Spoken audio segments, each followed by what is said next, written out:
Il y a clairement un moment, je me suis dit, je pourrais pas monter sur scène, ça me faisait trop mal, j'avais envie d'hurler, mais je pouvais pas. J'ai eu la plus grosse crise de fibromyalgie que j'ai eu dans ma vie, c'était pas The Voice, je serais partie.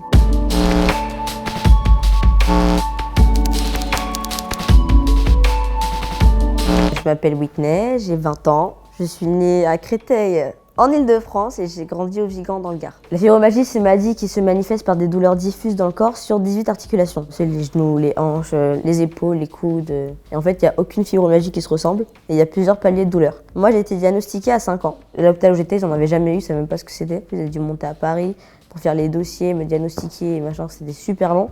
Mais en gros, si tu veux, j'avais les genoux qui se bloquaient, et les hanches aussi. Et en fait, c'est ce qui est resté tout le long. Genre moi, mes plus grosses douleurs, elles sont au niveau des hanches.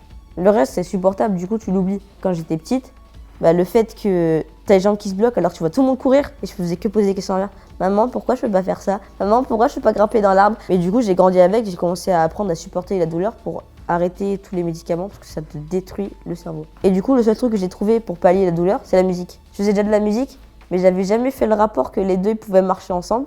Et en fait, j'ai compris qu'en fait, quand je chantais, il y a tout qui s'arrêtait. Je réfléchissais tellement plus que j'avais plus mal nulle part. On m'avait demandé pour son anniversaire, est-ce que tu peux aller participer à The Voice? J'ai fait mon audition aveugle en talons et j'ai couru partout tout le long. Mais parce que je voulais pas me faire prendre pour mon handicap, je voulais juste prouver que j'ai ma place, tu vois. Pendant un mois, j'avais plus rien. J'étais trop fière de moi. T'as accompli un truc, ça faisait 19 ans que j'avais jamais essayé de me combattre ça, je subissais.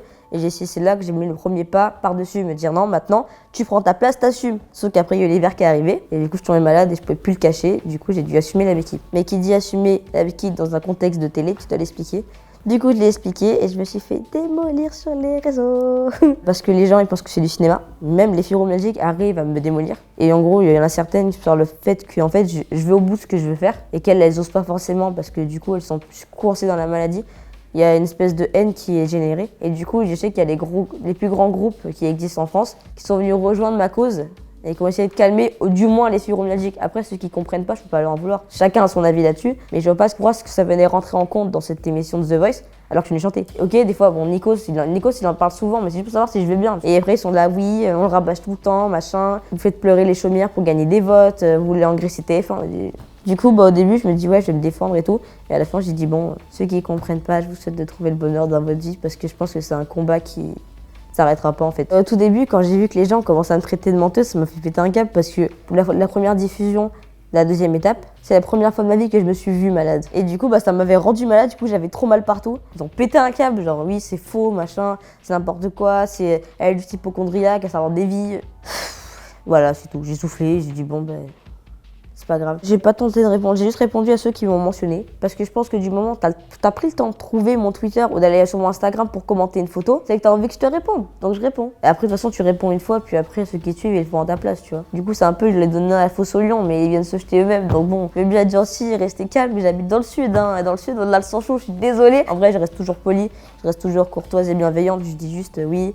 T'as mal compris ça sur ça, renseigne-toi plutôt. Ou alors, les pseudo-médecins Twitter. Ouais, t'aurais dû prendre ça une demi-heure avant, t'aurais pu marcher ça, arrête ton cinéma. Je lui dis, ouais, mais j'ai essayé ce médicament, ça altère la voix.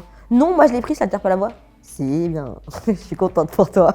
En gros, à demi-finale, j'ai eu la plus grosse crise de fibromyalgie que j'ai eu dans ma vie. Ça veut dire que je pouvais plus me lever, je pouvais pas m'asseoir, je pouvais pas rester debout, je pouvais pas marcher. Du coup, ils sont obligés de me porter dans les escaliers, enfin m'aider à m'asseoir. À la répétition, j'avais une grande robe blanche du coup pour la demi-finale.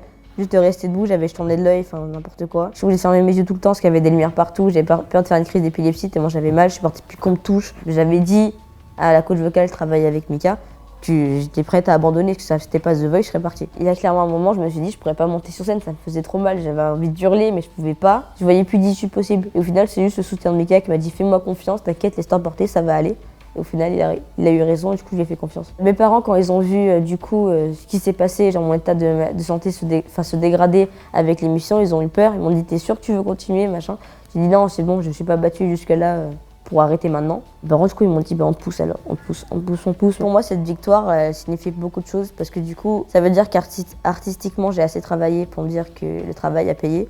Et humainement parlant, j'ai fait un grand pas sur moi-même. Je pense que c'est la plus belle des victoires parce qu'au final, j'ai grandi, quoi. Bon, j'ai pas dit que j'étais matière, faut pas abuser, mais j'ai grandi.